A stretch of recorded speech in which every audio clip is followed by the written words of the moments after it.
And we're live, episode number 158 of Tint Wisdom. Thank you for joining and listening or watching.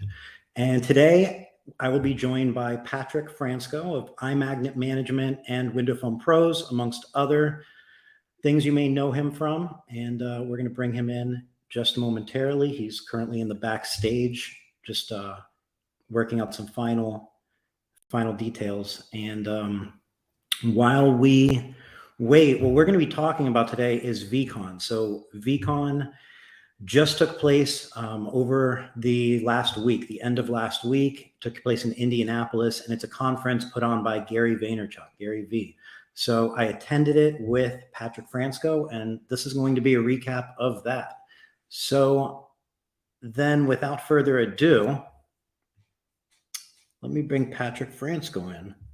And hey, Stephen Williams, thanks for joining. All right, so I have a little intro to read that Patric's agent submitted, and then I'll play the intro. All right. You know, where's Carlos when you need him? I feel like this intro really needs Carlos more than it needs Eric, but I don't see the squeegee anywhere. It's not back there. All right, I'll give it a shot. All right, broadcasting live from the heart of entrepreneurship and innovation. In the blue corner stands a man whose legacy is unmatched, whose spirit is unbroken, and whose passion for success knows no bounds. Joining us from the vibrant lands of Ohio, he stands in testament to tenacity and relentless innovation. Let's make some noise for this unstoppable force in the business world, a man whose reputation precedes himself, Powerhouse Patric Fransko.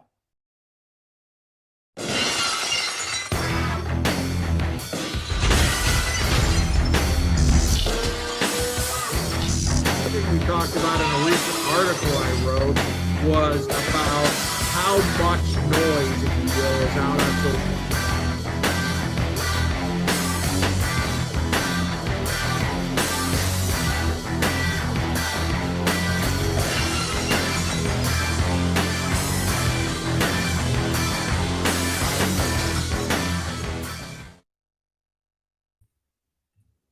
Dude, Powerhouse Patric Fransko. I'm not sure I can live up to the hype of that intro and that video, man. I appreciate the kind words and everything. I'm impressed.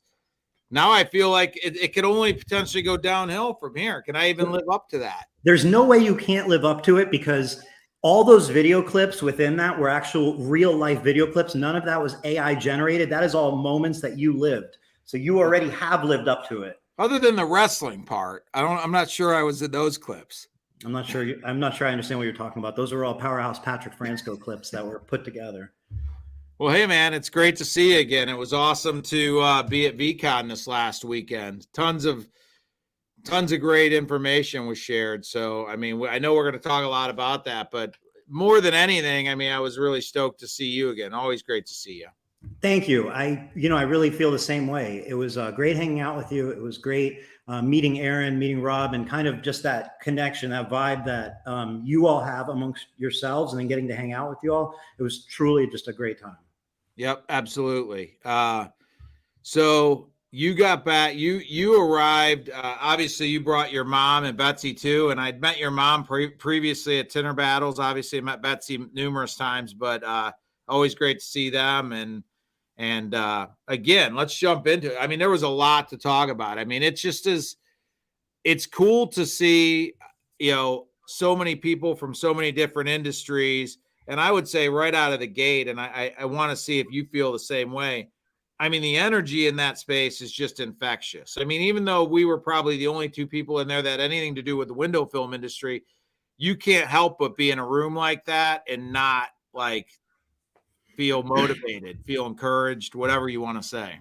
Yeah, I knew it was going to be good. I expected, I expected it to just be incredible, but it really is something that, I left there thinking there's 100% chance I'll be back next year.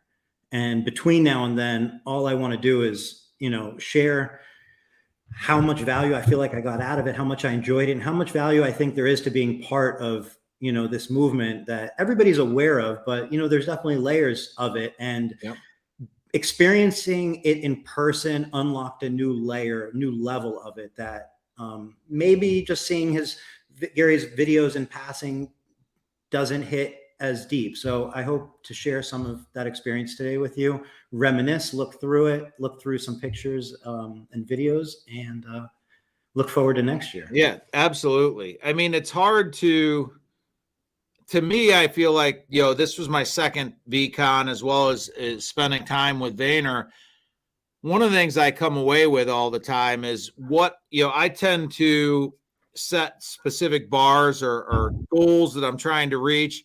And oftentimes I feel like I come away from these things and say, man, I've set the bar in some ways for myself too low, because it's like you get a chance to beat some other people and you feel like, man, maybe I'm not in a bad way saying I'm not aiming high enough, but you really leave there like full of like, man, I could even do more than I thought that I could do. And that's to me where it really, motivational speeches are fine, but they tend to wear off relatively quickly. Like getting some insight into what some other people are doing and really, internalizing that and say, man, there's no reason I can't do this or do that.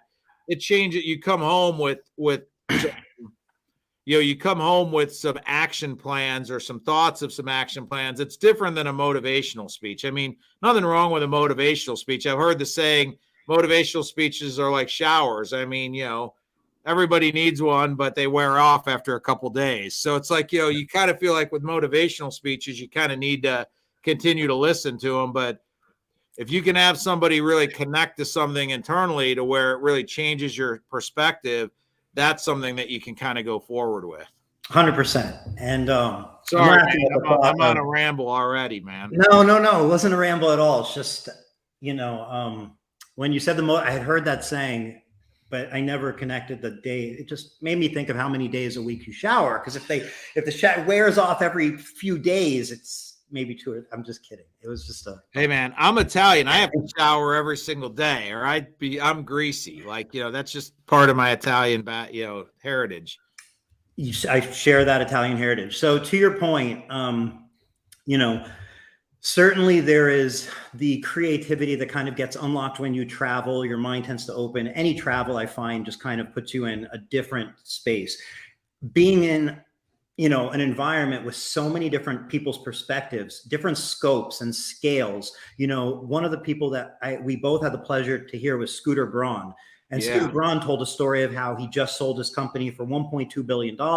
And he started from when he was, just beginning to promote and learn how to promote and took you through the path. So you're talking about somebody with, $1.2 billion. We also heard from a lady who 10 years ago started a venture capital fund while on food stamps and raised $1 million. Dude, that was a crazy story. Story. So and then you hear everything in between. You hear Drew Barrymore share her experience coming out of being an actor and into creating products, and how she views the business world and how she fits into the business world as a mom and just as a person. And Alba, same thing. 100%.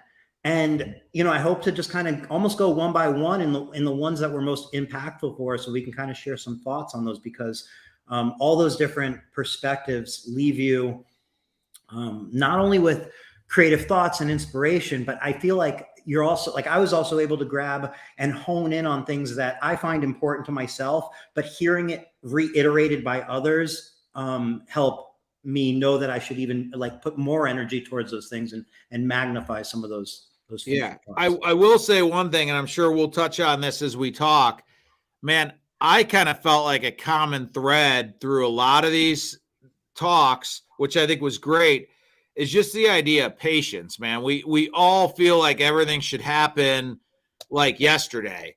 And I mean, you're talking about Scooter Braun and just about putting that deal together, that $1.2 billion deal, and how he didn't go right for the deal. I mean, he really spent time to understand the other company and how they were going to put this deal together. Hold on, back up. He actually held off 2 weeks on the deal because of a tarot card reading. Yeah. No, I mean, but my point is, he talked a lot about looking at the deal, more what it was going to look like on the other side of the deal than just getting the deal done. And I think a lot of times we get so focused on, something. And one, I mean, we maybe rush through it, don't spend the time we do. And we may be doing all the right things, but we're just not patient enough. And some of these things that I felt like was a common thread was just that a lot of these people that really succeeded, it was not overnight. It was doing a lot of good things consistently over a long period of time, and being patient and understanding that it's going to take some time. I think in the internet world, Instagram, TikTok, we tend to think like, man, everybody's just, hitting like fast, and it just doesn't, it's not true. It just doesn't happen that way. Sure. Patience and timing. I heard quite a few of the speakers mention that timing has to be right and somewhat out of your hands in a sense. Yeah. Other than Dogface, you and I got a chance to meet Dogface, and that was pretty instantaneous. He shoots a video on a skateboard, drinking cranberry ocean spray. Next thing you know, the dude's everywhere. So it was right. I mean, certainly one of those viral moments, but still timing had to come together, because I don't know if that would have happened on Facebook, right? Like it was like TikTok and again, timing. So yeah. And that was another gentleman we were able to meet at VeeCon. Take a picture with. Yeah, absolutely. I mean, I think, I know you said you wanted to kind of go through people one at a time. Man, that's going to be tough. I mean, I don't know if we get, you literally, just to give people that are listening in a little bit of perspective on the event, you have a main stage, which they typically kick the day off. Oh, why don't we do this? I actually have a couple of videos queued up. Yeah, sure. So we can go through them. Now, the first video, because this will give some visual perspective to everybody of what the event looked like and so on, and then we'll jump into discussing it. Sounds good. The first video is actually of a recap of the very, very first day. Okay, let me pause that and answer Maverick's question, because it's a really good question. The way the tickets worked are you had to own one of VeeFriend's original NFTs, and that would basically kick off a ticket NFT to the event. However, if you didn't own one, you could just buy one, because a lot of those tickets were on the resale market. So you could buy a ticket, and it cost, depending on when you bought it, anywhere from about $175 to maybe $250, just depending that last month or so. So anybody could have gone by buying an NFT for about $200, which I think was an incredible value. So I'm going to play this recap video. It's of the very first day, which they call the field day. You'll see why. It takes place outside in a field. The other 2 days are all indoors with the speakers. This is the beginning day. Now, Patrick, you experienced the field day, right? Yes. Okay. Yes. So I did not. I missed the field day. So I'm going to hit this video, and when we get back, maybe you could walk us through some of that. Sounds great. All right.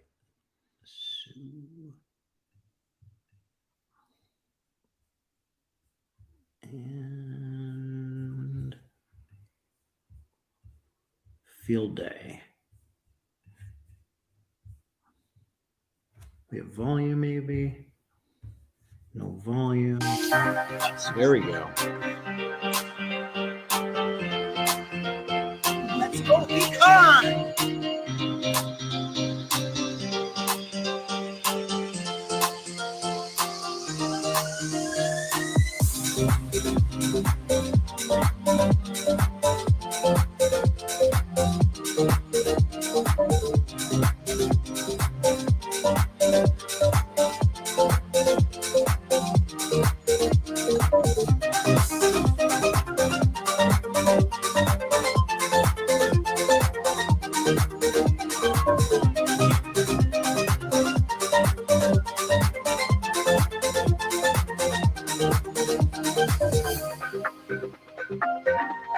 That was pretty sweet. It was like a human, like, claw game,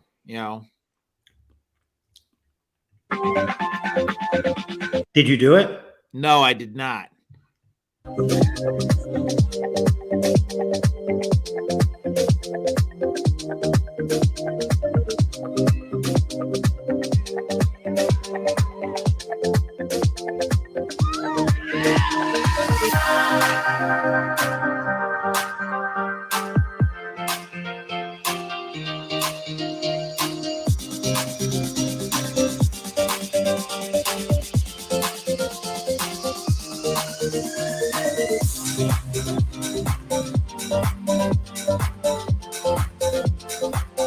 All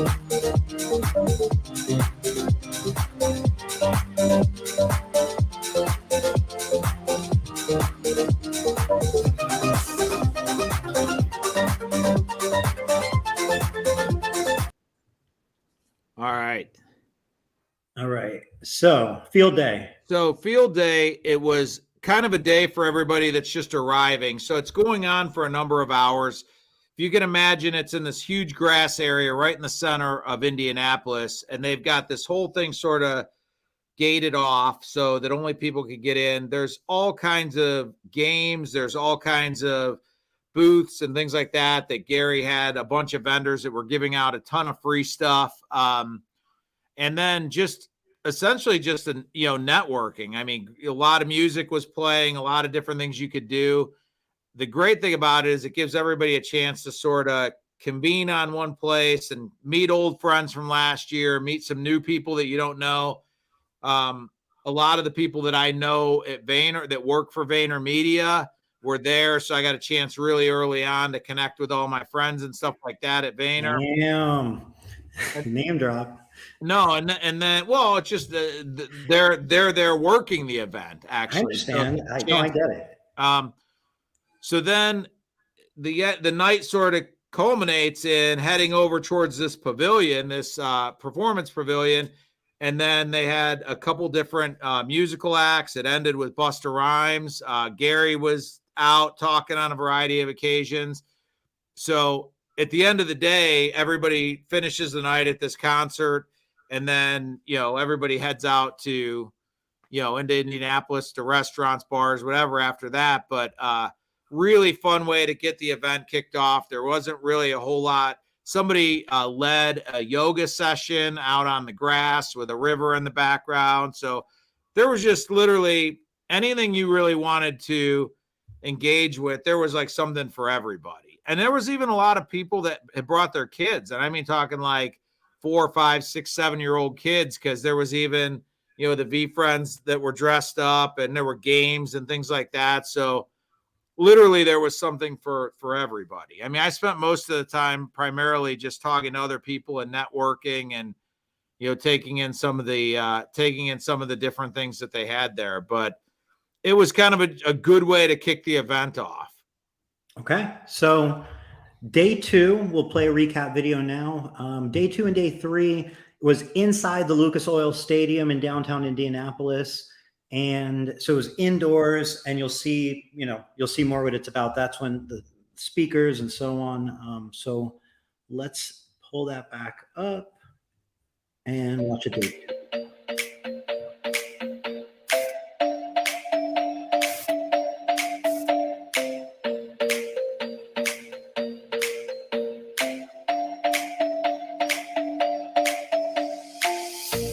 So should we not be talking over this? Okay?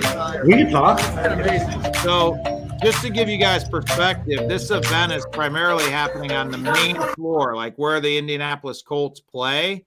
There's a huge stage set up, which I'm sure there'll be some pictures and things like that to give perspective. And then there's a bunch of rooms off the main stadium floor that could also easily seat hundreds of people that the individual sessions would be at. But the slide you just saw was one of the fun ways to get down from the upper concourse down to the stadium floor. They had this really cool slide you could take. So the perspective is, imagine the inside of an interior football stadium, and the whole floor is taken up with either games or booths or the main stage. Right. And, something that, like, some of these clips, you can get that perspective of just how big it's a stadium, right? But one of the things that really stood out to me that I so much appreciated is how big the space was, but then how not crowded it was. So there was usually 5 different stages, I believe, and there was different speaking sessions, group sessions, and individual sessions going on in each one of the stages at all times. And I really enjoyed that you could walk into just about any of them, regardless of who the speaker was, how big of a name, and basically almost sit anywhere in the room you wanted, because the space was so big. And yeah, I mean, the other thing about it is there's not clearly there are certain times when certain speakers are coming in where they're entering through a certain area, but I'm always amazed at VeeCon how much access you have. When I first arrived that first day for day 2, I walked down onto the floor, and one of the very first people I see is Jesse Itzler, who was one of the main speakers of the event, kind of just walking by himself with somebody else. And we stopped and chatted with him for a while and got a picture. Jesse Itzler was just up on right there when you were we were talking. So easy access to people like that, and just and then we sat down in our seats, and literally, if you're into Gary Vee, like literally, I kid you not, I sent Eric pictures. My team and I are literally sitting right behind Gary's brother, his mom, and his dad, right in front of us. So it's not like you're like there's this section where everybody's tucked away, and then there's the people that are they're attending. It's kind of at any given time, Gary's walking around, speakers are walking around.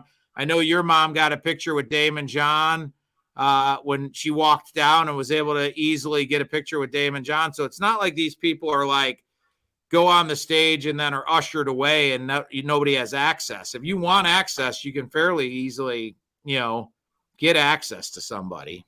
For sure. I mean, after Tom Bilyeu spoke, I walked outside by chance, and if you wanted to maybe take a moment of his time, it was you competing with maybe 10 other people. And then after a few minutes, basically by himself. Yep. And I mean, that was kind of the case for anybody. So we just got the question, how many speakers were there? There were 200 speakers. I actually spoke to Andy Kranak, who's the guy at VaynerMedia that's in charge of this entire event. And he mentioned to me when I talked to him at the field day, Andy was out there hanging out with everybody. This is a guy that's one of Gary Vaynerchuk's top people, top 5 or 6 people in his whole organization, in charge of the entire VeeFriends situation. He's hanging out at field day. You just walk right up. I mean, no crowd around him. So I was talking to him, asked him how many speakers, and he said they had 200 speakers scheduled for either the main stage or one of the secondary stages. And these were all people that had built multi-million-dollar. There wasn't anybody that was on. I mean, you could see some of the speakers, Arianna Huffington, all these people. None of these people are small time. I mean, they're all big time. I think the person right next to Arianna Huffington is the one that started the venture capital. Exactly. Fund. Yep. So there were tons of speakers. Arianna Huffington was one of the memorable ones for me. She's very inspirational. And one of the topics that she really spoke on, because it's my understanding, the foundation of her current business venture is focuses around getting proper sleep and rest and the importance of it. And I'm 100% on board with how important sleep is. It's really, to be able to function at 100%, you need sleep. It's just, there's no way around it, I don't believe. And, it's one of her great points. Yeah, I think that, she's really been a big advocate. I've even heard her go at Gary about that and being like, and Gary's like, hey man, I get 8 hours a night. But people tend to think he's all like hustle culture and things like that. But even he would admit hey man, I need 8 hours a night. It's not, so I think that that's a great message, because a lot of people think, man, I've got to be burning the candle at both ends and in the middle and only getting 4 hours of sleep a night. But you got a lot of successful people on that stage that are like, I'm getting 8 hours a night, and Gary included. Did you happen to remember Cesar Millan's talk? I did. I can't really, man, there were so many people that talked that it's kind of hard to remember which one was which, but I was in the stadium when he was talking. I remember, but I can't remember anything particular that he, that I could pull out and recall about that session. Well, what stood out to me was he spoke a lot about his perspective on how animals kind of interact, how the relationship works, what they look for, and kind of getting into the vibes of training and like what it takes. And it really revolves around the person that's dealing with the animal more than anything. Yep. But then, that expanded out to kind of his perspective on life and having a, happy, relaxed life. It was just a great, I thought, perspective on, how it transitioned from animal training to essentially, obviously, we're just all animals and we need to, have some sort of like leadership and, you're going to take on the anxieties or the or positivities of those around you and so on.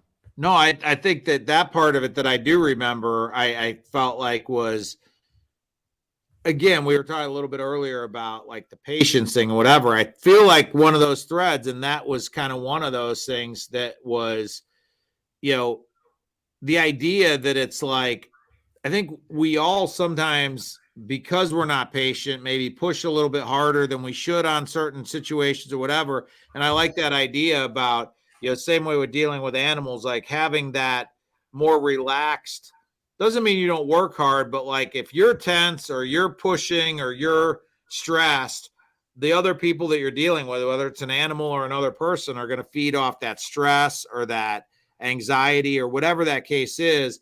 And I think that's an interesting point that I think he made about like, in some ways dealing with animals, if an animal feels that you're anxious or upset or angry or whatever, the animal's going to respond to that. And in some ways it's exactly the same as if you're dealing with another human being.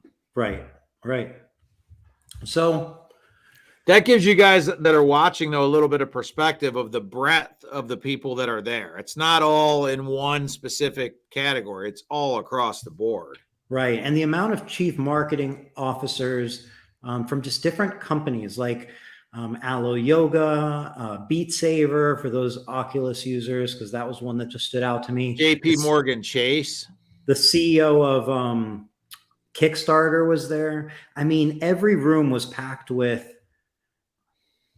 companies or people you recognize. And if you didn't recognize them, reading a brief, hearing them speak for a second just got you interested. It was just one of those talks. And part of that was, the sessions were very, they were all led by a moderator. So whether it was a one-on-one interview or a 1-on-3 interview, there was a moderator. And the way they kept the sessions back to back so tight, there was less than 60 seconds from when somebody got off the stage to when the next one was starting. There was no time in between.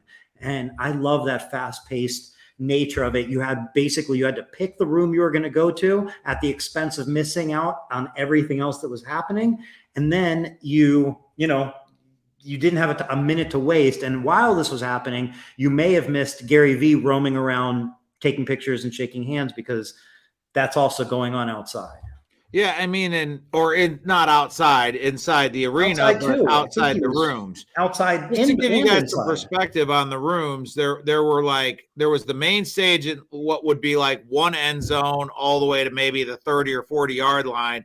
Then there was an open area where there were booths and games and things like that. But on the other end of the stadium, what would be the other end zone, there was 2 large meeting rooms that could easily seat hundreds of people each.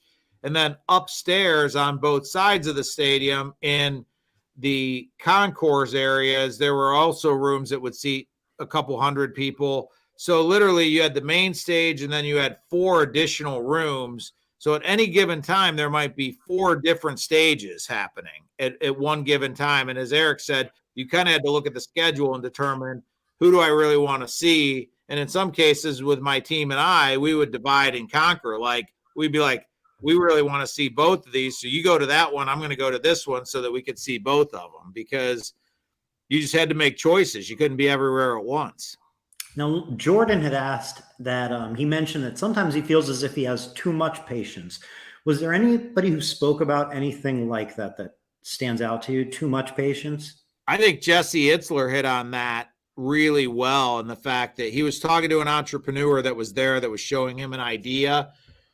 And, and the entrepreneur asked him, do you think this can work? And Jesse said, well, it can work. The question is, what are you willing to do? And Jesse talked a lot about, the difference between can you do it and will you do it? And a lot of people get caught. Like there's a lot of things where, I think you can have great ideas and talk about them and have too much, if you want to call it too much patience, but inactivity. So you have the greatest idea.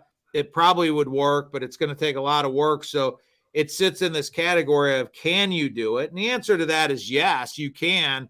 But then shifting over to that, will you do it? And I think Jesse talked a lot about like that. If you really want it bad enough, like nothing stopping you. And I don't know if that fits into the patience category as much as I think sometimes people might utilize patience based on his talk, utilize patience as an excuse as to why something's not happening, rather than saying you're just not ready to put in the time that it's going to take to make that work. So you say you're being patient, but the reality is you're really not getting after it. So that, it's like, don't lie to yourself.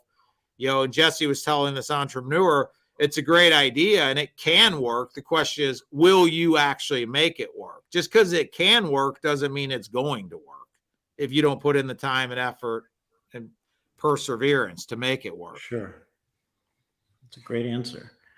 Pat, if was there something that stood out to you, like one thing that you really just took away from it, an overarching, that is something that you took away from it that you're actually going to apply to your life, to your business, over this next year? I mean, I think a lot of it, if I had to say, one of the things that hit me the hardest there was I tend to be somebody that really tries to, my default answer a lot of times is yes. And sometimes that allows me to get stretched too thin, and it allows me not to maybe go in as hard and as deep and as passionate about the things I really feel like are the things I love the most about. And I think a couple of the sessions I heard really just kind of convicted me to be like, hey, I've got to really go all in on the things that are the most important and not try to do everything. I know that's a really broad answer, but I think if you have real passion for something, it doesn't even feel like work, and you're willing to put in the hours and things like that because it's something you love and you're passionate about. But a lot of times we get spread into areas we're really not passionate about, and maybe there are even areas where you can make money and things like that. But what it does is it pulls you away from the area that you're most, suited to and most passionate about. And the reality might be it's better to not pursue those other areas and go all in on the areas that you're most passionate about. And if you do that, you're probably going to see even greater success in the future, if not financially, at least in your happiness and fulfillment and things like that. And I think one of the things I took away from several of them is I maybe sometimes spread myself a little thin and get involved in areas that, not that we don't have the ability to do them, but it's really not a focus that we should be putting our time into. And I'm going to really try going forward this next year to say, quite honestly, to go against my default of saying yes and start to get better at saying no to certain things.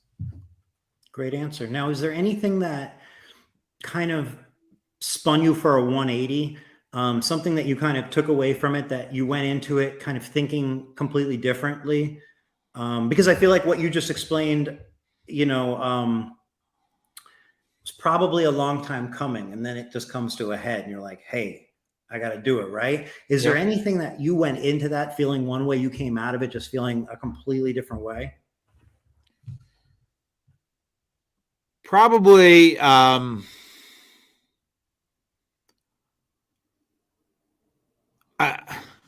don't know if I'd say I went into it with a complete feeling of one way, but maybe not feeling as much a certain way, is that just the understanding that there's no such thing as status quo. You're either pushing and growing or you're falling behind. There's no middle. My business is now between 8 and 9 years old. And sometimes there's a tendency, because we've been successful, we've continued to grow, to think, well, it would kind of be nice to settle into a comfortable spot, if you will, where we're at. We've got a great team. We've grown every year. We're at a really good scale right now. And there's part of me that would be like, man, it'd be really sweet to sort of settle into this spot, and really got hit across the face a couple times this weekend. Like, that doesn't exist. You either are pushing to continue to move forward, or even if it's imperceptible and you don't realize it, the minute you try to go into that status quo mode, you start falling behind. So there's really no option. Either you're pushing forward or you're falling behind. There is no status quo. And I would say I had gotten to a point in my agency where I started to feel like maybe we could settle into something that's more of a, and it doesn't mean we're going to go out there and try to pull in a business that doesn't make sense, but you can't ever really take your foot off the gas. You're either moving forward or you're falling behind. I would say that would be one thing that came through, to me, is that there is no settling into a spot. Does that make sense? I mean, I feel like I kind of talked all around it. It's kind of a broader topic, and for me, that probably means, again, saying no to some projects we probably shouldn't take on because that isn't really in our wheelhouse, or isn't something that suits our company well, which frees us up to do more of the things that we really enjoy, and then continuing to add good team players. And just, again, it's not, to me, it's a matter of freeing up by saying no to some of those things is going to free up some bandwidth. So I feel like if you're really doing something you enjoy, it's going to allow the company to grow, but it's not going to feel like we're working harder because we're going to enjoy what we're doing more. Yeah, that totally makes sense. So what about you? You're asking me all questions. Like, you should turn like those same questions. Like, what did you see that like really stood out to you, or something that maybe flipped you a 180? I mean, I know you're a very forward-thinking business person and thinker, so it's hard to go into a room like that and not in some way, shape, or form have something hit you a little bit, Sure. differently. Sure. If I went through every speaker, I think I could pull something from every single one of them. But what comes to mind is more of an overarching thing that I left with from Gary Vee himself, from observing the VeeCon and him, was, as much as I know, I know how important community is. Wow. For people, for a business, but like community is everything. Like, again, for people, just people, but for a business, for every aspect of everything, how important community is.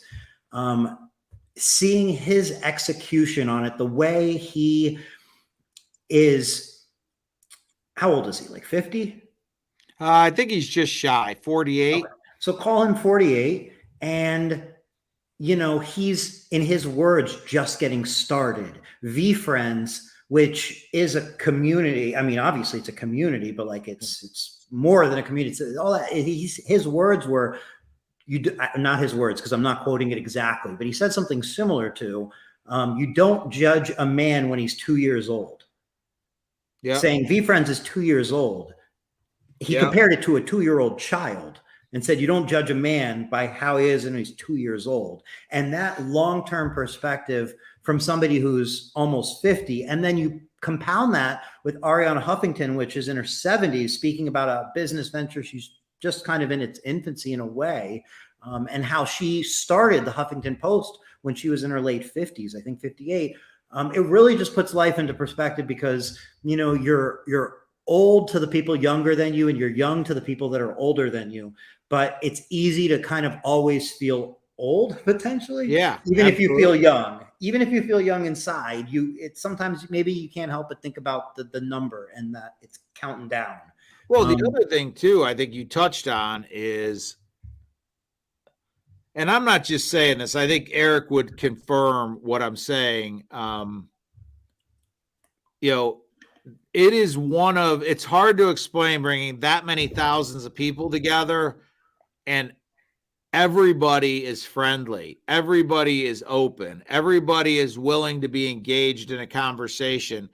And that comes from the top. I mean, Gary kind of preaches that, but your point about community is like, there's thousands of people in this arena that obviously their connection point is VeeFriends and Gary Vaynerchuk, but nobody seems to be walking around there with any airs about them at all. From the people that are speaking on the stage to anybody in the arena. I mean, I mentioned to you, like, it's just really hard to find anybody in that place that's a jerk. It's like, I didn't run into one person that I thought was a jerk the entire time we were there.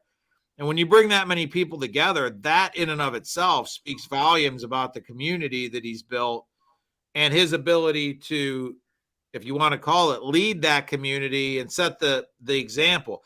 There's nobody in that arena that's working that show harder than Gary. I mean, that guy tries to make himself available and shake as many hands, sign as many autographs, talk to as many people. I mean, for somebody that's achieved the level that Gary has, to do what he does there voluntarily is, I think that sets the tone that there's nobody in that arena that's above that human interaction and that friendliness and kindness. Right. And now, again, it took place in the Lucas Oil Arena, which probably seats, who knows, 30, 50,000 people. He maybe had 5 to 10,000 people there. There's no doubt that he could have sold more tickets if he wanted to sell tickets, but I don't believe it was about that. To me, it's clearly a community play. That's why it's limited to NFT holders. It's not about Joe Blow off the street coming in. It's about the community members that are involved getting together. And that's how you end up with thousands of people, like you said, thousands of people that are all like-minded in the sense of they're friendly, their intentions there. Well, so there's only 10,250 VeeFriends and right. VeeFriend 1. So, and he said that event is limited to that's it. That's who gets the ticket. So even if you buy a ticket from a VeeFriend holder, there's never going to be more than 10,250 people there. If he opened that wide open to anybody in his community spending $300 to attend, that place would have been packed up to the rafters. But it wouldn't have been that same vibe. Now, that's kind of, I guess, one of the things that, if I had to answer the second question, which is the 180, the thing that I guess I went into it differently than I came out of it specifically would be, or that stands out to me would be kind of my views on NFTs. And, like, we've obviously been kind of, talking about them, interacting with them for the last couple of years now, year and a half or so on. Having to go out and buy those tickets, and then, me and you kind of making some transactions here, your way to me. Thank you, Patrick. You're an awesome human being. So anyway, that got me more familiar with the process. And I ended up even buying a VeeFriends 2 series just from OpenSea, just for fun. And then going into it and seeing, the way NFTs are talked about, the way it was executed at his event and so on, it just makes it something that I don't want to, NFTs are dead, right? That's kind of the vibe in a way, like from people on the outside, like it's not the topic anymore. Nobody's getting rich off of them. Prices went down and so on. But Gary Vee has been preaching that and saying, hey, they're all going to go to zero except a few. But hearing Tom Bilyeu and Tom Bilyeu's huge future vision on what he's building and so on, Tint Wiz did create NFTs that are in OpenSea now. We never launched the project, but it got me thinking not only about that project and maybe having a resurgence of it, but another project that I want to work on. So NFTs kind of went from something that I wasn't going to put any effort into anymore, frankly, to something I feel deserves a ton of effort. Frankly. I mean, I think that Gary nailed it on the head. A couple years ago when he tried to warn people that 99% of these are going to go to zero. And there was a huge flurry of interest and a bunch of people that were, quite frankly, just doing a cash grab. Then it all fell apart. But there is a definite way that NFTs can be used from a utility standpoint. I mean, a great example of that is VeeFriend 1. I mean, that's how you get into this event, is by holding an NFT. You go through the gate at the event by showing literally access that you have that NFT. You have to show that you're holding that NFT. The ticket in and of itself is an NFT that you have to show that you have in your wallet. And they literally, it gets assigned to you and they check the NFT against your name for you to go in. So I think there's a utility aspect to NFTs in addition to like some of them, like the board, the apes. You might ask, like, what's the utility there? And I don't know that I could actually answer that question, but there's certainly, with regard to Ethereum-based NFTs, there's certainly a utility aspect that is only going to be utilized more. I mean, I think you're going to see season tickets to sports games. Like, I'm a season ticket holder to the Cleveland Browns. I feel like it won't be that many more years before that season ticket is issued as an NFT. I mean, the technology behind how you got in there with the app and, connecting your NFTs to them. And then what it would do is you go to pull up your ticket and it would pull up a QR code with a timer, and the QR code was good for maybe 15 seconds, 20 seconds. And they had to scan it. So you had to, like, there was no way around it. There's no switching wristbands. There's no nothing. And there's no screenshotting. Yeah. There's no, nothing. To me, that technology seems like better than any like event it uses, period. So that alone seemed like a thing in itself. Yeah, I think that, I know I saw that Josh from Green Valley says access to the club, virtual country club. One of the individuals I met at VeeCon, literally, they created an NFT for a nightclub that is one of the more popular nightclubs in Miami, and they only sold a certain number of them. And what this NFT got you was guaranteed, red velvet rope access at any time. Basically, they sold a certain number of them, and it guaranteed you a table and it guaranteed you access to the club, which would be a club that on any given weekend night would probably have hundreds of people waiting in line to get there. They only, I believe, sold 1,000 of those NFTs. So if you're a businessman, even if you live in LA, but once a month you're in Miami, the question is, what is the value of that NFT? There's a utility to it. Right. Because if you hold one of those NFTs, that's your ticket into the club. And immediately, if you're a businessman, you want to take some friends into the club, that's your ticket into the club. I don't know all the things that are tied into that NFT with how many people you can bring in. But my point is, there's a situation where you own something, it's got a utility, you can sell that. At some point in time, somebody may come up to you and say, hey, man, I really need that access to the club. I'll give you 10 times what you paid for it so that I can own that NFT. That's right. Where I really feel like NFTs are going to go, is the underlying utility attached to the NFT. Where I think before there were just people pushing out NFTs of any variety with no utility attached, and people were paying crazy amounts of money. And then it's like, what's the substance behind it? There's really there really wasn't any substance behind a lot of these projects.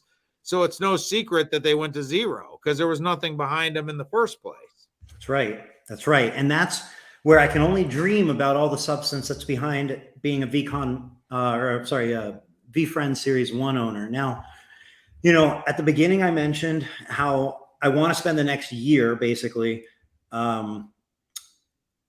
promoting this event. It's just one of those things. I really feel like this event, I brought my mom and my wife, and the reason being was because I had a feeling it was going to be an incredible event. And why wouldn't I want to share that event with those closest to me? If it's going to provide me so much value, I would love to provide value for my friends and family. So with that said, I would like to get a giveaway going. And what this giveaway is going to do is, by hashtagging VeeCon 2023 in the comments, it's going to gather all the entries. And then at some point in this, not maybe at the end, but at some point, we're going to do a giveaway. And the winner of that giveaway will get a ticket to next year's VeeCon and a hotel for the stay.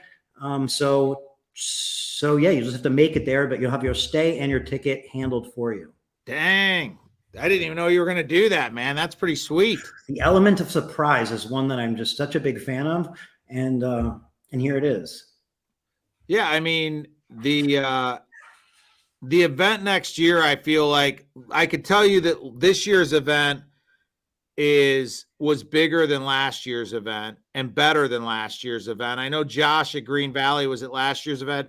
Josh, man, all of those hiccups last year, the lines and all the things like that, man, Andy and the team at Vayner ironed that out. This year's event was so much smoother, so much better run. And I only imagine that next year it's going to even be better. I mean, how much better, how much progress they made between VeeCon 1 and VeeCon 2 was such a quantum leap. And at the end of the event, I touched base. I saw Andy towards the end of the event, and he said they were already talking about improvements they can make. So I think 2024 is going to be even better than, this year's event, because I think they're committed to continuing to improve it.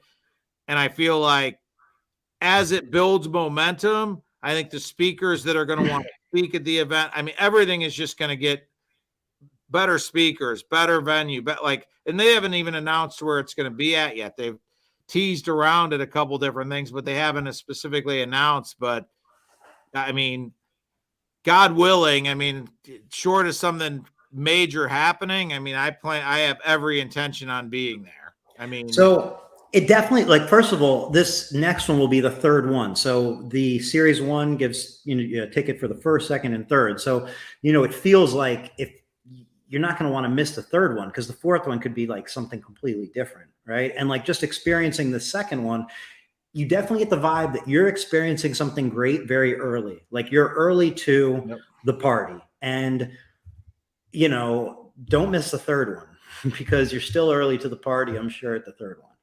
Yeah, and I think that the reason that Eric could even do something like this, just to give you guys an insight, to be like, okay, well, I don't hold a VeeCon 1 or VeeFriend 1. How's Eric going to give me access? There are many people that own VeeFriend 1s that own multiples, that own 50 VeeFriend 1s, 100 VeeFriend 1s, and obviously you only need one, so they get 100 tickets to the event, even though they're only one person. So there are ways, just like with a concert ticket or other things, where people that either can't attend the event or have multiple VeeFriend 1s, so they have multiple tickets, will sell those tickets. They're not selling the VeeFriend 1, they're just selling the ticket to VeeCon, and that's how how Eric will be able to access a ticket to get you in, even though you're not a VeeFriend 1 holder.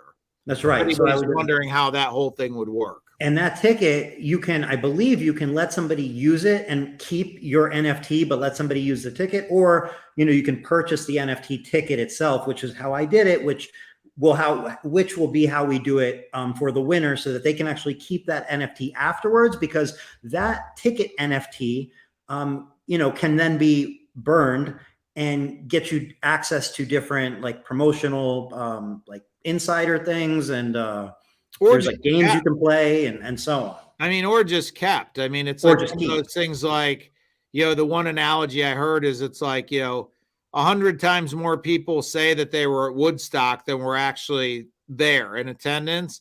As time goes by and we all have, digital wallets, these NFTs, it's literally a ticket to show you were at VeeCon 2024. And, in those cases, I mean, in some ways, some people I've heard it described some people might flex on having a cool car or a cool watch. And some people might flex on the fact that they own a VeeCon 1 or a VeeFriend 1, or that they went to VeeCon 2023.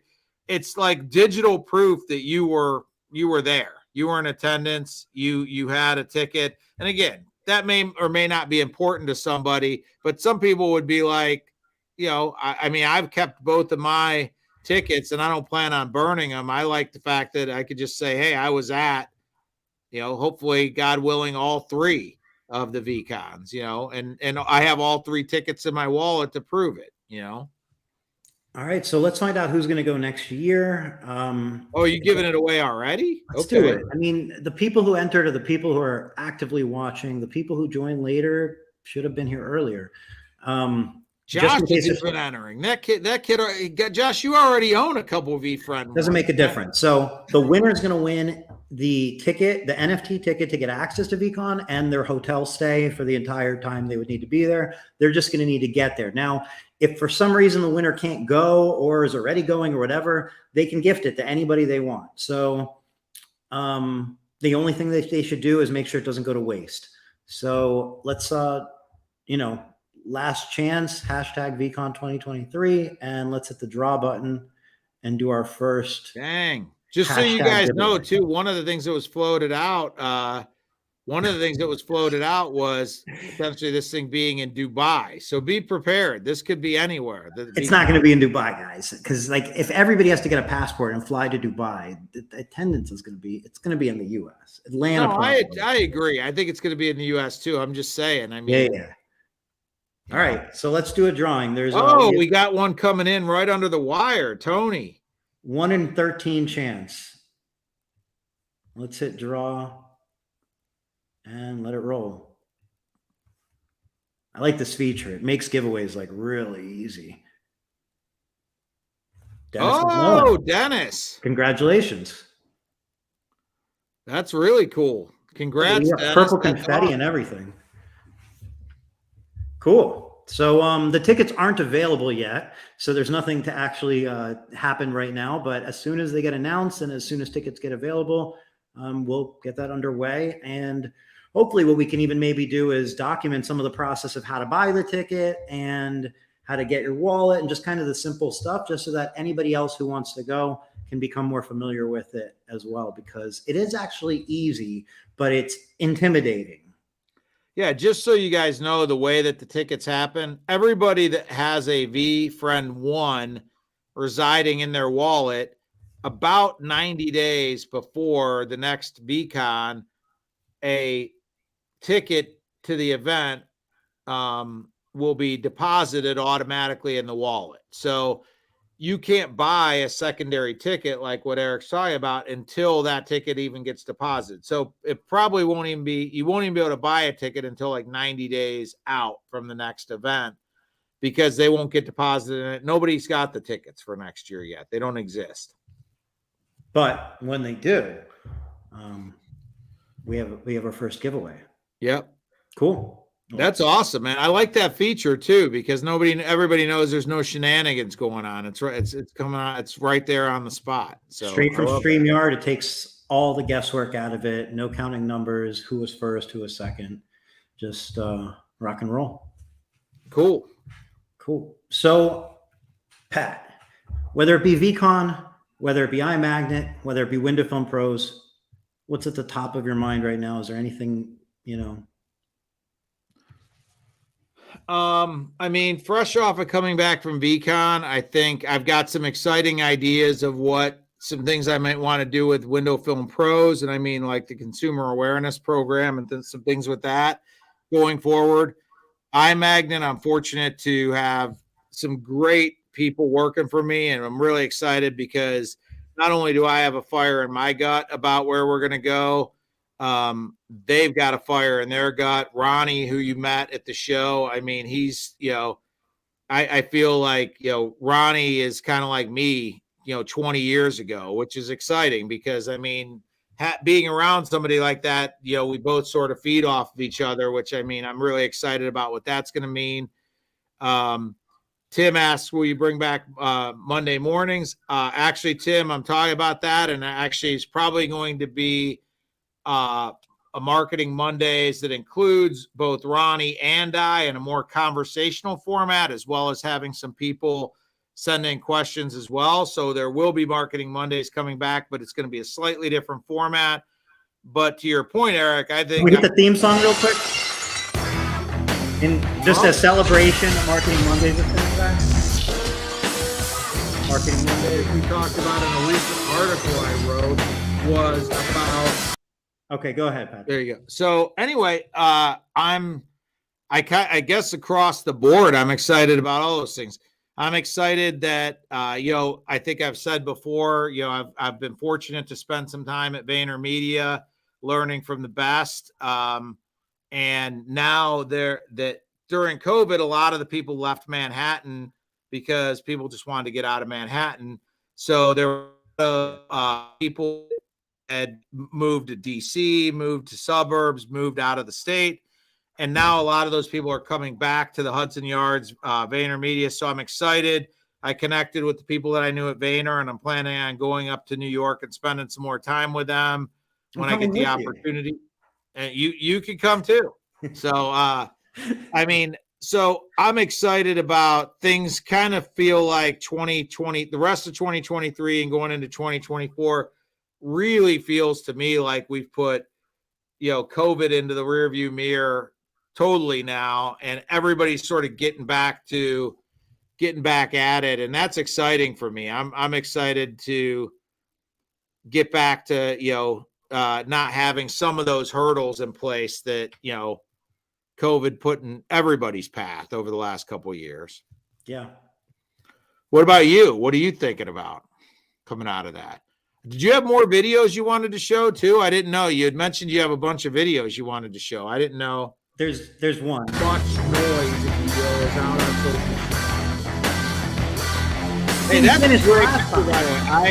In typical Gary fashion, I brought him a picture of him and I 11 years ago, and gave him a copy of it, and he was like, totally like a typical Gary fashion. I probably can't even.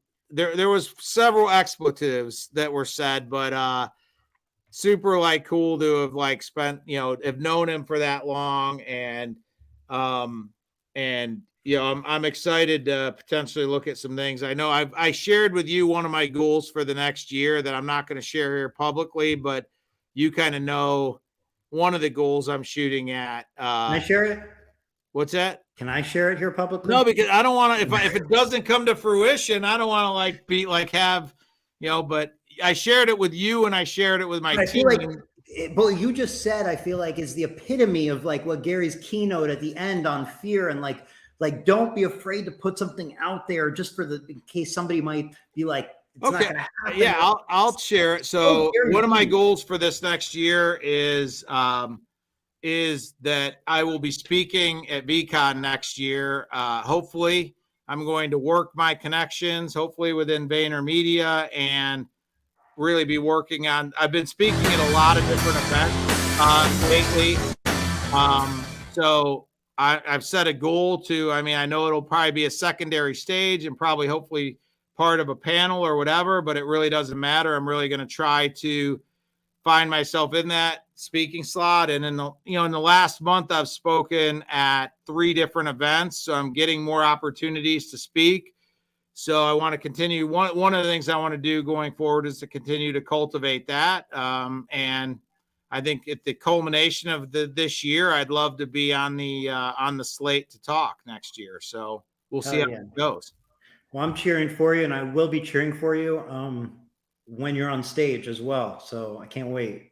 I can't wait to see you. I'll give you a shout. If I'm up there, dude, you're getting a shout out from the stage. You were one of the first people I shared that with. So you will get a shout out along with Rob, who's in the audience. I see that was. I can't wait to see what Rob says to you as you're going up on stage. Because like the comedy that came out of both of you, the banter, the back and forth between you two was like, is hilarious and in the best brotherly way.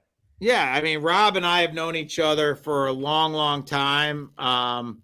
So there's a relationship there that it's one of those relationships that we could not see each other for a couple of years and see each other, and it's like we picked right back up, and we never miss an opportunity to rib each other. So that's always, it's always good to spend time with Rob. I see him in the audience, and he was going to share my goal, whether I decided to share it or not, because he already posted it in there. That's the kind of guy he is. That's the kind of relationship you have. So, but no, it's again, to me, I definitely feel like, coming out of an event like that, I feel like, and hopefully I'm interested to hear your take on this.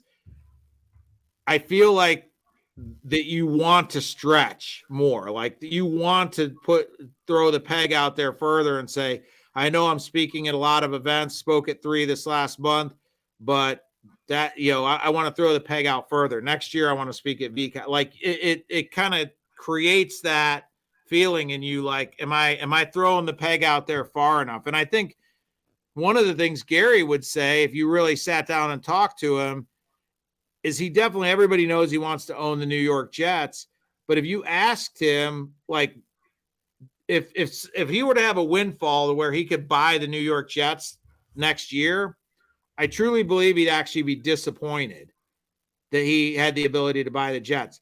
He says he wants to buy the Jets because in his mind, what he did was throw the peg so far out there to such a crazy target that it would take a lifetime of execution to get there. So I think if he actually had the ability next year to buy the Jets, there'd probably be a part of him that would actually be a little bit disappointed, because I think he wanted a goal that was so outrageous that it would require a lifetime of effort to get there. And I think when you're around people like that, it encourages you to be like, it's probably a stretch for me to speak on the stage at VeeCon when you really look at all the people that are on that agenda, but throwing the peg out there, and I'm going to work at it, and I'm going to try to do what I can do to make it happen, and we'll see. And even if I don't end up on that stage next year, my suspicion is I will be way further ahead than I would have been if I never tried to go after that goal. So, yeah, I love it. I love it. So it's definitely. What about you? What about you? What do you think as far as, like, I mean, I know you've asked me some of my thoughts on the event, what I came home with, like I'm interested to hear because I feel like you're already very forward thinking and pushing, but obviously, you probably came away with a couple ideas, a couple thoughts. That's it. It's like you can feel like you're pushing, but an event like this to me left me feeling like there's so much more to do. It kind of broadened my scope on both how it could be done, within our community, as well as how our community can impact the community. So meaning like the whole society, right? So like, and just, Carrie said so much more. It's there's no more hours in the day, and I don't plan on sleeping less, but I feel within me that I'm already, from the day I got back, I already see, and I feel it's going to continue to be able to do more in a day, take on more things. And I feel like there's kind of a refresh of the creativity and the energy. It wasn't gone, I didn't think it was even less than 100%, but now it feels like maybe it's at 200%. Well, and when you just see, like, I know you and I were talking a lot at the event, it's just like looking at the sheer scale of everything that was done, the rigging that was used for the screens and the speakers. It's just like, It just gives you an idea of, like, puts everything into perspective of like how much, like, I know you guys put on an unbelievable, event, Carlos and everybody last year, but then you see that and you're just like, man, I mean, not that you're going to run out Lucas Oil Stadium, but my point is, probably a couple of years ago, a lot of people, I mean, it's crazy to think, because when you think like 11 years is a long time. That first picture of mine with Gary was 11 years ago. And you think, man, that's a long time ago. But when I met Gary, Do you want me to play the video so the picture can come up? No. Okay. Don't. Go ahead. But when I first met him, he was just starting to potentially like explore out from being basically the guy running his dad's wine business. And when you look at where he's at now, you're like, yeah, 11 years is not it seems like a long period of time, but he's accomplished a ton in 11 years. I mean, it's like 11 years can fly by. It goes quick. It's long and it's short. That is time. He went from I joke around when I talk to people, like, I knew him before he was Gary Vee, because at that time he was Gary Vaynerchuk. Like, it's like, but my point is, 10 years, he set out, and I'm like super impressed because I mean, obviously in that same 10 years, I feel like my career, I built a company and things like that, but certainly didn't accomplish as much in the last 11 years as Gary did. Not even by close, you know. It's not a race, Pat. Just saying. No, I'm not saying it's a race. I'm saying it makes you realize how much is possible. Right. I get you. Because he didn't really have a lot. A lot of people don't know. A lot of people think Gary built a really successful business for his dad, and then that's what fueled, him being able to launch VaynerMedia. But when he left his dad's company, he intentionally didn't take anything. Like his dad didn't give him like, hey, you helped me build this big company. Here's a couple $1 million to go start something else.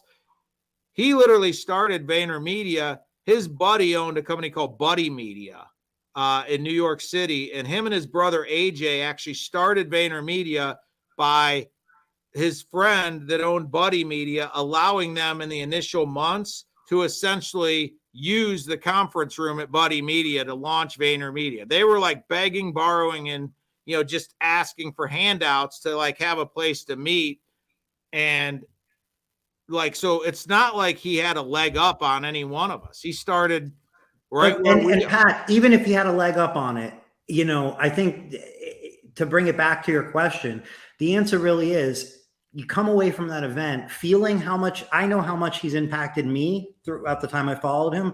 I know he's impacted you, and you see thousands and thousands of people that he's impacting in person, and then millions and millions reach online. That's the game, is changing people's lives in a positive way, impacting people in a positive way, whether he's answering a question to somebody about something they fear, or whether he's inspiring them to go out and work towards something, or making them feel like, hey, it's not too late, or you're just very early. I mean, he's touched millions and millions and millions of people's lives. And it's been so impactful, from teaching people how to make money at garage sales or from selling things around their house, all the way up to high level corporate marketing and Super Bowl ads. So, and everything in between. Which that is really is funny. fucking incredible. Yeah. We talked to each other at the show, and I said, the funniest thing is, like, my kids who are now 17 and 15, they've known, like, when I went up to VaynerMedia in New York and things like that, but they never really cared or never really thought anything about it because they really didn't. Gary was irrelevant to them.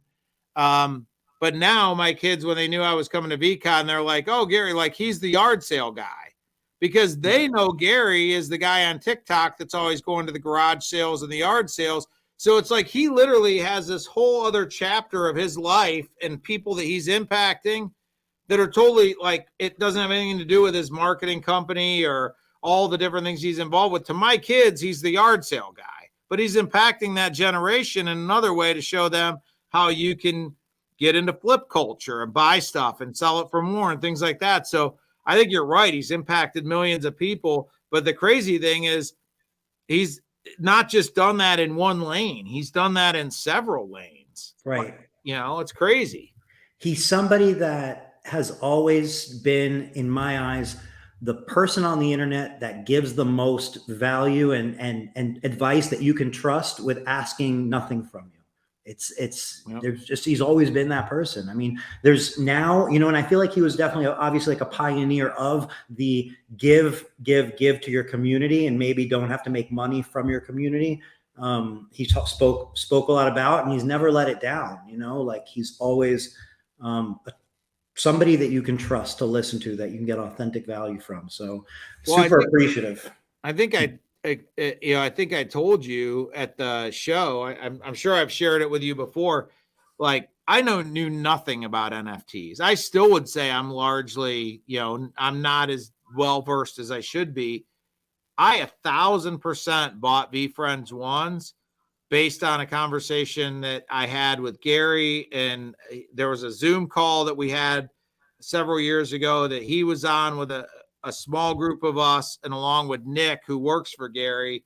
And literally I felt he's done so much for me that I was like, I invested a fairly decent chunk of money based just on the fact that it's like, if he's asking me to do it, I'm going to just as a way to say thank you for everything he's done. If this thing goes to 0, I'm okay. Because if he's asking me to do it, like to your point, he's instilled he never asks. So when I was on that Zoom call with him and it was like 49 of us on this Zoom call that he called everybody together to talk about VeeFriends 1.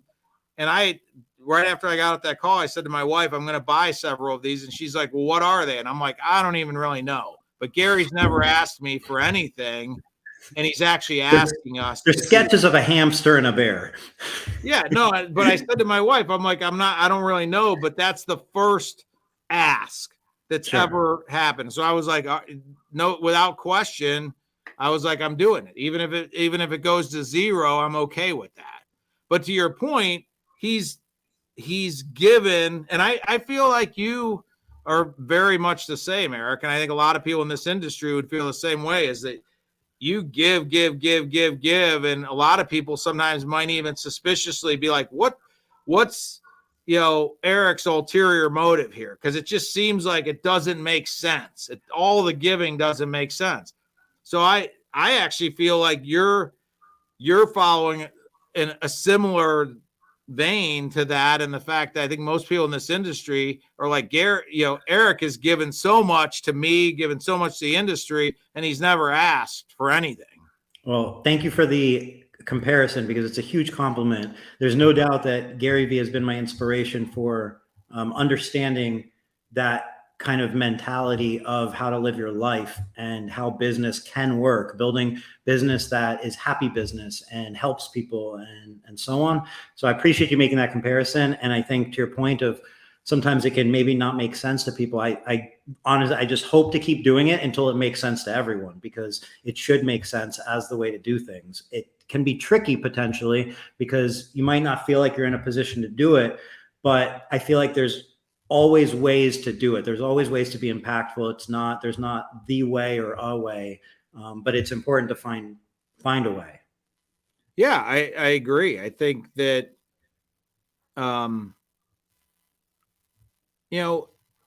whether you're talking about, the one thing, I had a conversation with somebody recently, and I just said, the one thing I think you have to,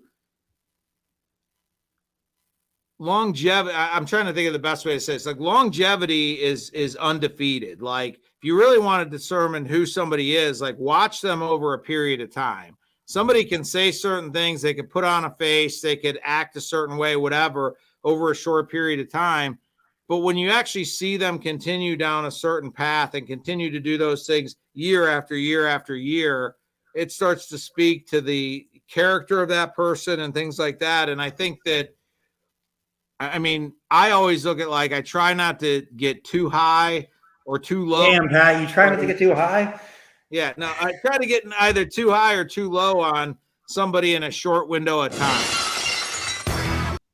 Sorry, go ahead. No, because I feel like somebody could have a really bad season of their life and you could potentially view them in a negative way. Yeah. And somebody could also put on a front for a period of time and really look like a great person. And then that house of cards falls apart. So to me, it's kind of like time is undefeated. Ultimately, things, come out in the wash over a period of time. Yep. And it's a marathon. It's a long life, hopefully, that, we all have ahead of us, hopefully, whatever we're graced with. And, we're here together, guiding each other through whatever this experience is,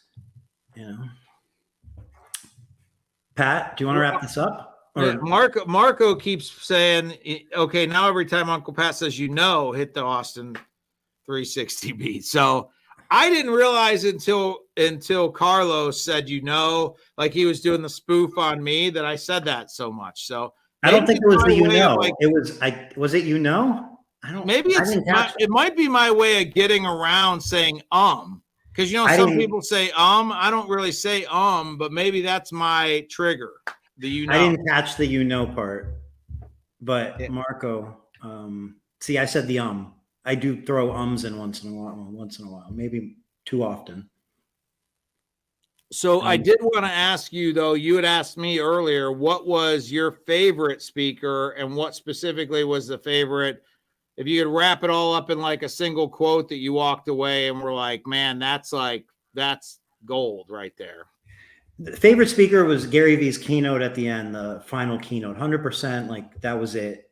And the gold that I took away from it was, it wasn't what he said specifically. It was that he put on an event in an arena jam-packed with valuable, like people that can provide valuable insight. And he did all this for his community. And he went on stage, and for that 30-minute final keynote, he just wanted to like use that time to help the community by addressing their questions and their fears and so on. And like he granted they had sponsors and so on, but like he put all that together, and it 100% feels like he put all that together and spent every inch, like you said, every moment running around, just trying to provide value to his community. And that, hey, do you have the ability, if I airdropped you, or if I texted you a video, do you have the ability to share that on the screen? Patrick, I'm coming to you from the corner of technology and innovation. Of course I have. All right. I'm going to send you the selfie that he shot with my employee, Ronnie. And I think that is like the fact that he takes that much time with every person there, if they want the time, I think was, to your point. You have the one that he took with Rob with the mask on by chance? That was awesome that Rob wore the mask. I was impressed. I thought that there was no way that he was going to wear that mask standing next to Gary. But Gary was down for it, and Rob put it on. To Rob's credit, he put it on, which I kind of was like, no effing way that's going to happen. I wonder if Rob could get you to put the mask on when you go up on stage for your talk. I'm sure he'll ask, but the answer is no already. Where did you send the picture? Through Facebook or through text message? I texted it to you. Beautiful. That's what I like. There it is. So it's a video. This was movie, Ronnie, who works for me, that I brought to the event. This was a video he got. He talked to Gary, and you'll get the gist of it in the video. But my point to what Eric was saying was, I mean, I feel like Gary was willing to take that kind of time with every single person in that building, which, seemingly he has a way to scale the unscalable, like nobody I've ever seen. And not just him. I think I've shared a couple stories with you at the event of his team that I'm just like, I'm blown. It's not just Gary. It's like everybody in his immediate ecosphere is the same way, which is a testament to him. Cause it's like, I think you even said, it's like, he's built like nobody's built an organization, a community like he has. And it's hard to argue with that once you experience it. All right. Well, here's Ronnie, and here's the video. You go. You tell him.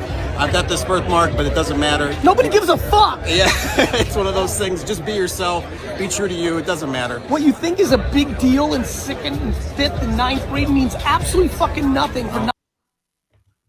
So, anyway, I'm just saying. I mean, I think Ronnie came in, and I don't want to speak for Ronnie or put him on the spot, but he shared with me, throughout a decent part of his life, he's been a little bit self-conscious about the fact that he's got that birthmark. And he said he's relied a lot over the years on just listening to Gary and telling himself it really doesn't matter. Mm-hmm. So he gets a chance to spend a couple of moments with Gary, and that's the video that and I'm like, how awesome is that? I mean, just awesome. Marco wants to know if It's Just a Cup of Coffee may come back. I plan on, I'd love to bring it back. The biggest thing I want to do is there's obviously a lot of people shooting, doing podcasts now. So I kind of have been a little bit, I don't want to say stuck, but I know I've talked to Eric about this. I really want to come back with something that's a little bit different. I don't just want to have, another podcast.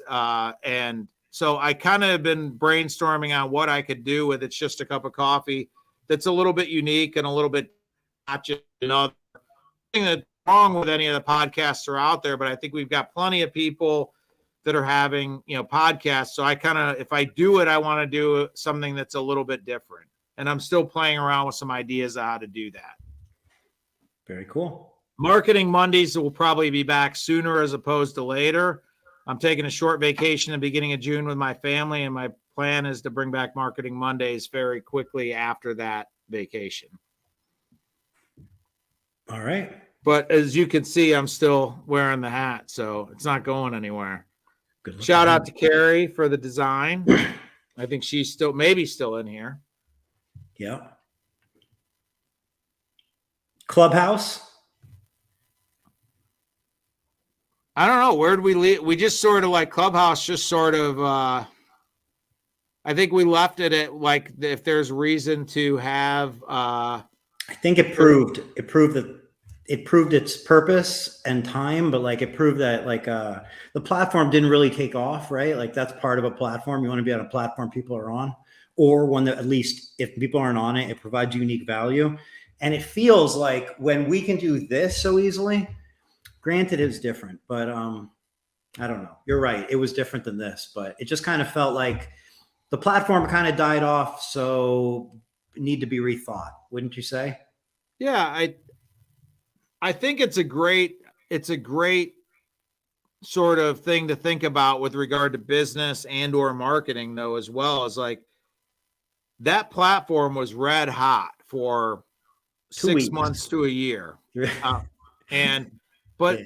it isn't all that it doesn't always stay. I think a lot of people like to think like, hey, whether it's marketing or whatever it is, that they fall in love with what was yesterday. And I think one of the things I think Clubhouse is like when it came on, you and I and Carlos talked and we jumped on that platform and we did a lot of cool things.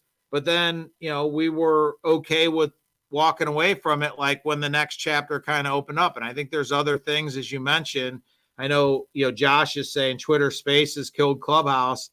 It's a feature of Twitter now, but I don't know as many people. I agree with you, Josh, but I don't know as many people that are using Twitter Spaces. Is like at one point in time, like it felt like anybody that was kind of anywhere in the know was talking about Clubhouse and was using Clubhouse. And now I don't feel like it's really a buzz at all. I don't really feel like anybody's using it. No. But that doesn't mean anything was wrong with it or anything like that. For that season of time, it was a platform that really served a purpose. And now we moved on to other things. It was definitely a good time. And for the year or so that we did it, I thought it was an awesome time. It's just like you said, the platform didn't really take off. And sometimes there's addition by subtraction. And by subtracting that, it can breed new time and light to something else. Yeah, I mean, if nothing else, when Clubhouse was at its peak, you weren't doing Tint Wizdom, and I think everybody is super stoked that it's back because for a while you didn't shoot Tint Wizdom, and now now you're doing it again. So I think everybody's excited about that and happy that you're doing them again. And during that Clubhouse season, you weren't really shooting any Tint Wisdoms. Yep, that's the case. I'm glad to be doing them. Thank you for obviously the kind words, and I appreciate everybody listening, watching, and of course, Patrick, today you joining.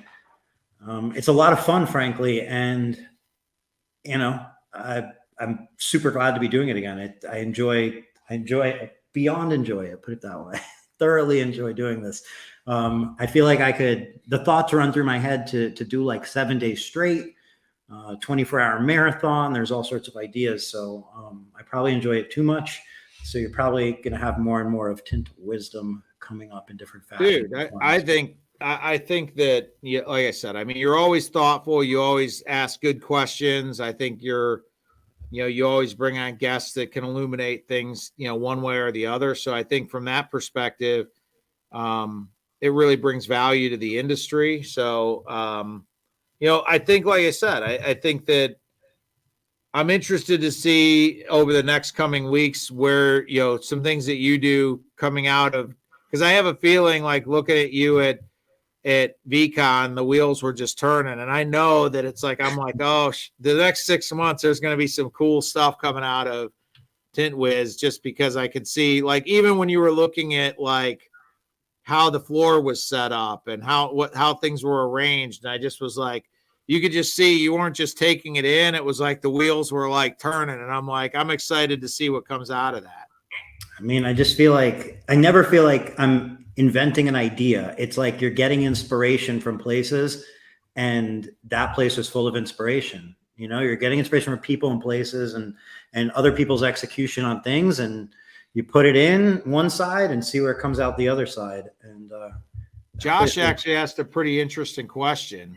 who's that? Which one? Josh said, how much talk was there about AI implementations at VeeCon?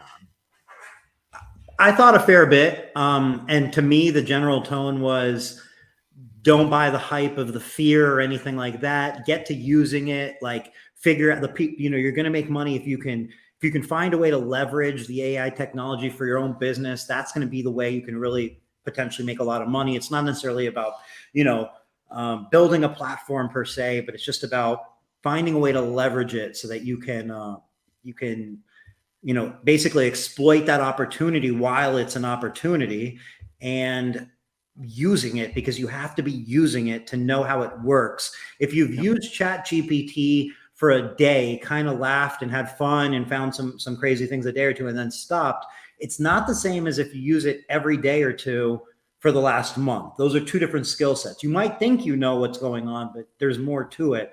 And I think that was the general tone. Don't buy into the bullshit of like, it's going to take over the world or whatever. Could happen, but you know, there's no point of buying into that. Well, I think it falls into what's probably good advice with regard to any new technology or any new platform. It's just like I'm not saying somebody should be using AI right now, but you need to at least familiarize yourself with what's going on. I mean, and understand how these platforms work and what's going on. I think that there's going to be some really great things that chat from a marketing perspective that like AI can do going forward. But I also think there's some things that I watched something today that talked about how this was kind of freaky, that they could run a brain scan on somebody and run the actual brain waves through an AI program, and it can literally come pretty close to figuring out like what you were thinking. Nice. Which was like, it wasn't exact, but it was close. And I was like, that's kind of interesting. I mean, but they were talking about like, okay, you look at that and you're like, okay, well, but the application was, what about somebody that's disabled and does not have the ability to talk?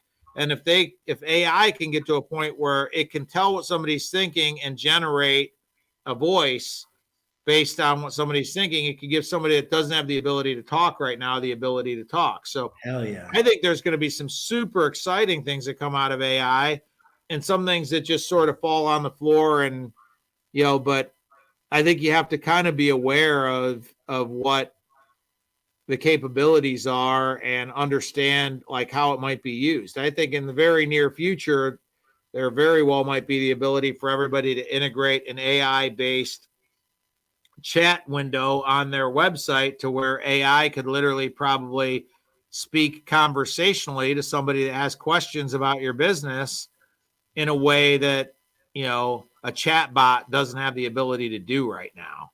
So I think there's going to be some very practical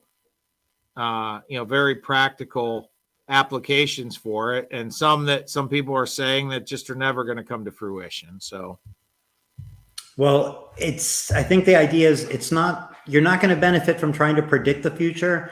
You're going to benefit from kind of taking advantage of the current, like knowing the landscape and reacting and being aware of what's there now versus predicting too far in advance. But there's definitely some AI talk at the event, and mostly positive.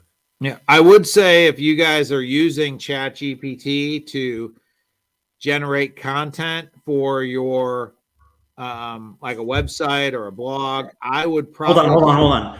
I'm sorry to interrupt you. Do you want to leave a cliffhanger and make this a topic of one of your next talks? What, like on here or anywhere? It could be anywhere. But what I'm saying is, you're about to say, hey, I've got this tip about AI and about marketing. It's coming from Powerhouse Pat. And I'm wondering if you want to kind of maybe not reveal what that I is love right how now. you like just build the cliffhanger. I'm ready to just throw it all out there. And you're like, no. I get it. But what an amazing potentially speaking possibility that could be in one of this upcoming potential either live web events or maybe one of the in-person events coming up. Well, I would be happy to hold back. I mean, I understand what you're saying. I do feel like one suggestion I'd have, and whether it happens in Tint Wizdom, whether it happens in It's Just a Cup of Coffee, whatever the case may be. Oh, I see Aaron joined us. Aaron, we played your video. I hope you're okay with that. We actually played your video without your permission, but I think we'll edit it out if there's any problems. Yes. Yeah, so, anyway, I do feel like whether it's Just a Cup of Coffee, Tint Wizdom, I love that multi-person, the way that they ran a lot of those panels at VeeCon. I think there's like, this is a two-way conversation, which is great, but I love the way that they kind of ran like with 3 and 4 people at a time in a moderated sort of format. And I think that it was really conversational. And I really think it was like 3-4 really brilliant people talking to each other.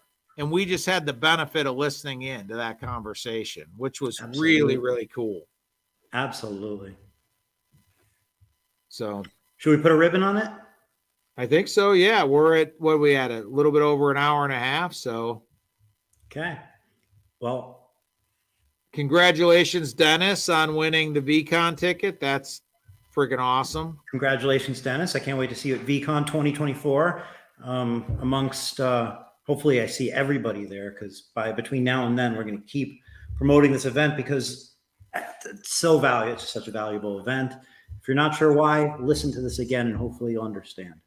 By the way, Carrie, I know you were bummed out. Like next year, we're going to find a way to get Carrie there too. You got to be there, Carrie. I mean, seriously, you got to be there.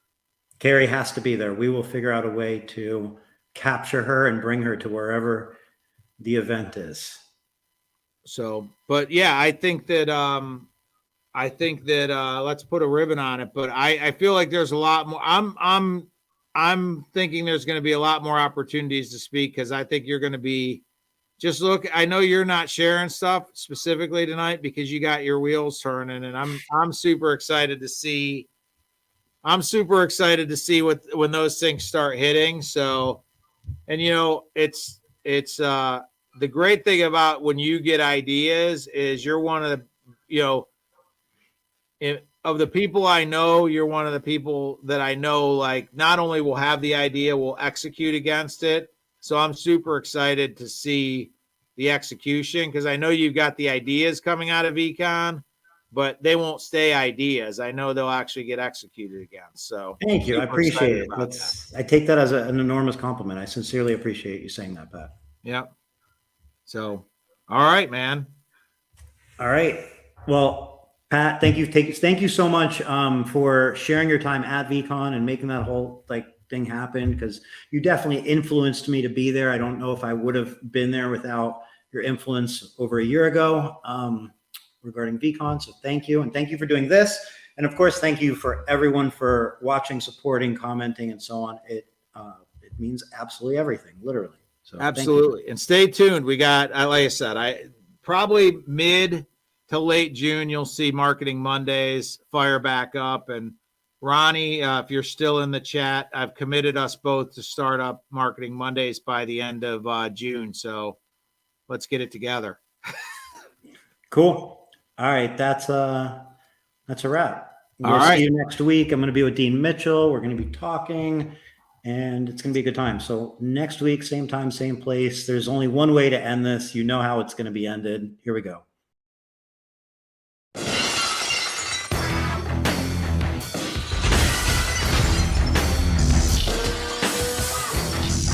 We talked about in a recent article I wrote was about how much noise, if you will, is out on social